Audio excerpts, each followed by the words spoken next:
ভাই বোনেরা, আমার ভিডিওটি অনেক বড় হয়ে যাবে আর আমার ভিডিওটি দুইটা পার্ট হবে। অবশ্যই দুইটা পার্টি দেখবেন। আপনারা তো অনেক ভিডিও দেখেছেন, অনেকে বলেছে যে আপনার পাখিকে এই মেডিসিন দেন, এটা খাওয়ান ওইটা খাওয়ান, কিন্তু প্র্যাকটিক্যাল ভাবে খুবই কম হয়েছে। কিন্তু আমার যে পাখিটা দেখতেছেন, এই পাখিটা 100% একেবারে স্বচ্ছ, ঝরঝরে এবং সুস্থ সবল। আমার 10 দিনের যে বুডারের পাখিটা দেখতেছেন, এইটা আমি কিভাবে করেছি প্র্যাকটিক্যাল সব ভেঙে ভেঙে দেখাবো। আমি যেসব মেডিসিন আমি সামনে রেখেছি, কাছাকাছি রেখেছি, আমার এই পাখিটার সাথে এই 9-10 দিনে কি ব্যবহার করেছি, কিভাবে পরিচর্যা করেছি, আর এই কিভাবে করার পরে আমার পাখিটা এই পর্যন্ত চলে আসছে, এটা আমি আপনার প্র্যাকটিক্যাল সহ আমি ভেঙে ভেঙে বোঝানোর চেষ্টা করবো। তার জন্য ভিডিওটা অনেক বড় হয়েছে। অবশ্যই স্কিপ করবেন না, এড়িয়ে যাবেন না দুইটা পাখি, এবং আপনি দেখবেন, শুধু আপনি দেখবেন এটাও করবেন না, অন্য নতুন খামারি ভাই বোনদের দেখার সুযোগ করে দিবেন। অবশ্যই দুইটা পাখি দেখবেন। মেহেরবানি করে আমি বারবার অনুরোধ করে বলবো, আপনার অনেক কাজে লাগবে। আমার এই ভিডিওটা দেখে আপনার অনেক উপকারে লাগবে, কারণ আমার পাখিটা দেখতেছেন, এটা একবার প্র্যাকটিক্যাল আমি দেখাচ্ছি। আমার নিজের পাখি আর নিজে হাতে করা। আমি প্রত্যেকটা বুডারে অনেক ভিডিও সব পাখিরই দিয়ে থাকি, তবে আজকের যে ভিডিওটা দিতেছি এটা একবার প্র্যাকটিক্যাল শো। আমার পাখিটা এত সুন্দর হয়েছে, এত দেখতে পাচ্ছেন, আপনি ভিডিও স্ক্রিনে দেখতে পাচ্ছেন কত সুন্দর হয়েছে।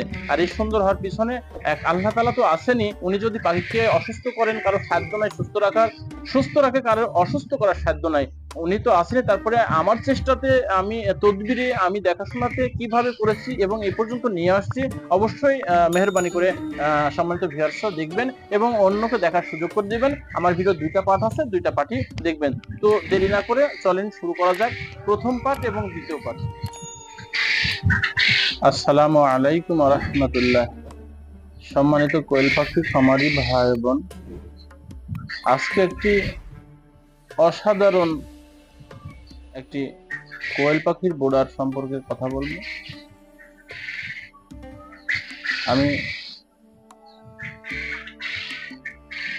যে কোয়েল পাখির বোর্ডার সম্পর্কে কথা বলবো, সেটা পাখিটা আপনারা দেখতে পাচ্ছেন। তো এই পাখিটার বয়স প্রায় আজকে 9 দিন চলতেছে। তো আলহামদুলিল্লাহ, আপনারা জানেন হয়তো, বোর্ডার শীতের সময় 15 দিন পর্যন্ত বোর্ডার চলে, 18 দিনও বোর্ডার চলে, যখন পর্যাপ্ত শীত পড়ে।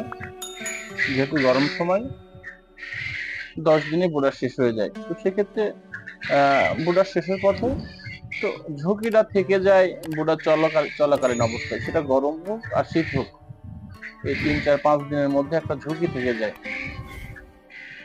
তো আলহামদুলিল্লাহ, আমি যে বোর্ডারের পাখিটার সম্পর্কে কথা বলবো, মানে পাখিটা এত ভালো আছে, এত ভালো আছে যে 1300 পাখির বোর্ডার চলছিল। তো এর মধ্যে 5-7টা পাখি নষ্ট হয়ে গেছে। সেটা কোনো সমস্যার কারণে নয়, কোনো পাখির চাপে হোক, যে কোনো কারণে, খাদ্যের পাত্রের নিচে পড়ে হোক, এই কারণে 5-7টা পাখি যাই হোক আমার নষ্ট হয়ে গেছে।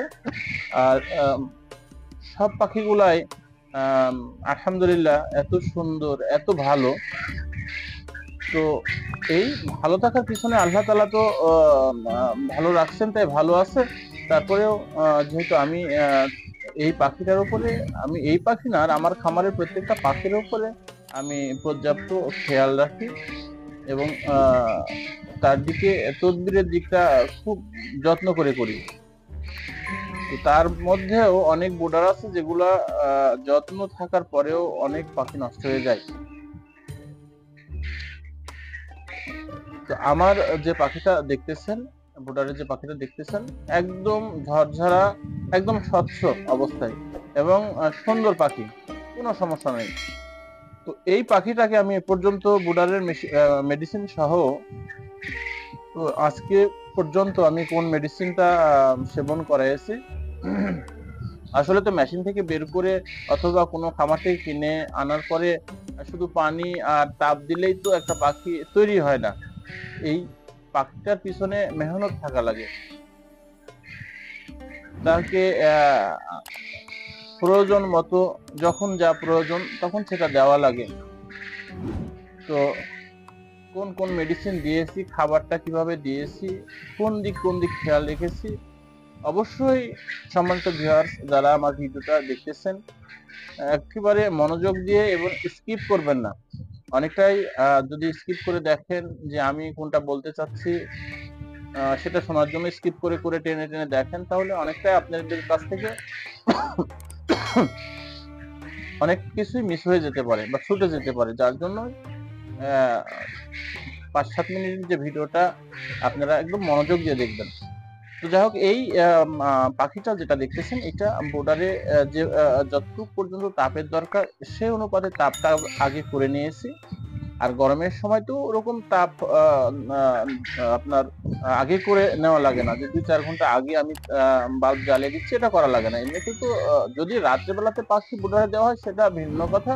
দিনের বেলাতে যেহেতু বাইরের তাপই যথেষ্ট পর্যন্ত থেকে যায়, একটু আগেই বাল্ব জ্বালিয়ে দিলেই ঠিক থাকে।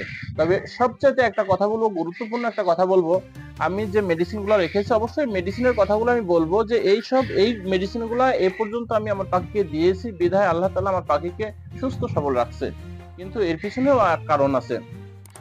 আমি এই মেডিসিন গুলা দিলাম, কিন্তু বোর্ডারের ভিতরে কোনো কারেন্ট অথবা আলো থাকলো না, অর্থাৎ কারেন্ট তো সবসময় থাকে না, কারেন্ট চলে যেতেই পারে। যখন কারেন্ট চলে যায় তখন তো এই মেডিসিন মিশ্রিত যে পানি এগুলা তো বোর্ডারের মধ্যে থেকে যায়, তখন বোর্ডারটা অন্ধকার হয়ে যায়, তখন তো পাখি কখনো এই মেডিসিন যুক্ত পানিটা সেবন করতে পারবে না, খাদ্যটা খেতে পারবে না। সেই ক্ষেত্রে এই মেডিসিনের খাদ্যর কোনো বা নিজের পরিশ্রমের কোনো মূল্যায়ন থাকবে না।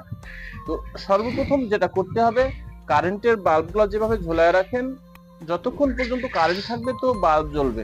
কারেন্ট যখন থাকবে না, তো কারেন্ট না থাকারও বিকল্প বুদ্ধি করে রাখবেন, যে কারেন্ট চলে যাওয়ার পরেও যে আপনাকে ওই পর্যন্ত হিট রাখতে হবে এটা বলতেছি না, যেন আলো ব্যবস্থা থেকে যায়।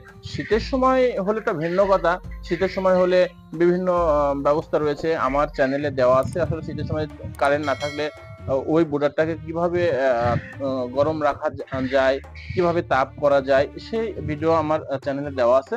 কিন্তু গরমের সময় যেহেতু সে ক্ষেত্রে আপনার যদি কারেন্ট চলেও যায়, তো ওর মধ্যে আপনার বাহ্যিক দিক থেকে যে একটা আলোর একটা ব্যবস্থা, এটা অবশ্যই করে রাখবেন। আপনার মেডিসিন, ও যে বললাম মেডিসিন দিলেন, খাবার দিলেন, যত্ন করতেছেন, আপনার বোর্ডারের ভিতর কারেন্ট চলে গেছে, তো বোর্ডারটা অফ হয়ে গেছে, অন্ধকার হয়ে গেছে, পানিও খেতে পারবে না, মেডিসিন যুক্ত কোনো মেডিসিন যুক্ত পানিও খেতে পারবে না, খাবারও খেতে পারবে না। সেক্ষেত্রে পাখি দুর্বল হয়ে যাবে। পাখি কিন্তু এই অবস্থা যে পর্যন্ত আমি নিয়ে আসছি, এরকম ভাবে এই পাখিগুলা যেভাবে স্বচ্ছ আছে থাকবে না কিন্তু। যার জন্য আপনারা সর্বপ্রথমে খেয়াল রাখতে হবে বোর্ডারের কারেন্টের বাল্বের পাশাপাশি আর একটা উপস্থিত ভাবে আলোর ব্যবস্থা করে রাখবেন, যে কারেন্ট চলে যাওয়ার সঙ্গে সঙ্গে যেন ওই আলোটা জ্বলে যায়। তো যাই হোক, এখন মেডিসিনের কথা বলবো, যেটা আমি বোর্ডারের তাপটা যেভাবে বোর্ডার চিকগার্ড করা দরকার, ঠিক যেভাবে করা দরকার, যতটুকু আমি পারছি জানি ও পর্যন্ত করে রাখছিলাম এই পাখির জন্য। আর আমি বোর্ডারে আপনার বাচ্চা দেওয়ার আগে আমি গ্লুকোজ যুক্ত পানি দিয়েছি, আর এই পানিটা আমি 10 ঘন্টা সেবন করাইছি। সেটা একবারে পানি দিয়ে যে 10 ঘন্টা সেবন করেছি সেটা নয়, 5 ঘন্টার জন্য কতটুকু পানি লাগবে সেই বরাদ্দে গ্লুকোজ দিয়েছি। পরে আমার পানি ফুরায় গেছে অথবা পানি যদি থেকেও থাকে, ওই পানি ফেলে দিয়ে আমি 5 ঘন্টা পর আমি আবার গ্লুকোজ দিয়েছি। এভাবে 2 ভাগে গ্লুকোজ আমি এই পাখিকে সেবন করাইছি। পরের আমি যে মেডিসিন দিয়েছি সেটা হচ্ছে গ্লুকোজের কথা আমি এমনি বললাম, গ্লুকোজটা আনা হয়নি আমার এখানে। তো পরের মেডিসিনের তারপরে রাত চলে আসলো, রাতের মেডিসিনে আমি যেটা করছি সেইটা হচ্ছে ফ্লোরফেনিকন, এটা দিয়েছি, আর এর সঙ্গে অ্যামোক্সাসিলিন ব্যবহার করেছি। এই দুইটা আমি সারা রাতের জন্য যে পাখিটা দেখতেছেন এটাকে দিয়েছি। এই দুইটা চলেছে। পরের দিন সকাল চলে আসলো, পরের দিন সকালে আমি আবার প্রথমে যতটুকু পানি লাগবে অতটুকু পানি আমি নিয়েছি। মনে করেন আমার এই পাখির জন্য 5 লিটার পানি আমার প্রয়োজন। সেটা আপনাকে করতে হবে সকাল থেকে দুপুরের আগ পর্যন্ত। সকাল থেকে দুপুরের আগ পর্যন্ত কতটুকু পানি লাগবে এই বরাদ্দে পানি নিয়েছে, ওই পানির মধ্যে আমি পানির পিএইচ যেটা, এটা আমি পানির মধ্যে দিয়েছি, দিয়ে ভালো করে পানিটা ভালো করে নেড়ে চেড়ে ওইভাবে রেখে দিয়েছি। ওই পানির মধ্যে আর কোনো মেডিসিন দেই না। ওই পানি ওইভাবে রেখে দেওয়ার পরে আধা ঘন্টা পরে আমি এই দুইটা মিক্স করছি, ফ্লোরফেনিকন, অ্যামোক্সাসিলিন। এবং আরেকটা জিনিস এখানে বলতে ভুলে গেছি আমি, প্রথম দিন করছিলাম না, পরের দিন সকাল থেকে আমি না পা যোগ করছি। এই যে ফার্স্ট গ্রেড এই ট্যাবলেটটা যোগ করছি। এখানে আপনারা মানুষের যে নাপা পরীক্ষা এটা যোগ করতে পারবেন, এবং ফার্স্ট গ্রেড পাউডার পাওয়া যায় অথবা প্যারাসিটামল কোনো পাউডার পালে এটা যোগ করতে পারবেন। আমি এই ট্যাবলেটটা যোগ করেছি। তো সকালের পানিতে পিএইচ দিয়েছি যে পানির মধ্যে, ওই পানিটা ভালো করে নেড়ে নিয়ে আধা ঘন্টা রেখে দিয়েছি, কারণ একসঙ্গে